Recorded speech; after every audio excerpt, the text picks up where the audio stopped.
محنت کا صلہ۔ ایک لڑکا تھا جو اپنے خوابوں کو پورا کرنا چاہتا تھا۔ وہ یہ جانتا تھا کہ یہ اتنا آسان بھی نہیں، مگر وہ پھر بھی لگاتار محنت کرتا تھا۔ اپنے خوابوں کو پورا کرنے کے لیے اتنی محنت کرتا کہ وہ تھک جاتا۔ لوگ اس کا مذاق اڑاتے اور کہتے، تم اس قابل نہیں، محنت مت کرو، ہار جاؤ گے۔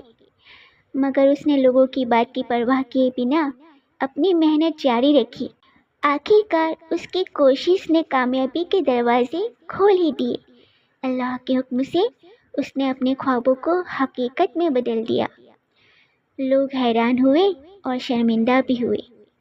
سبق: لوگوں کے مذاق کی پرواہ کیے بغیر اپنے خوابوں پر خاموشی سے اتنی محنت کرو کہ آپ کا خواب حقیقت میں بدل جائے۔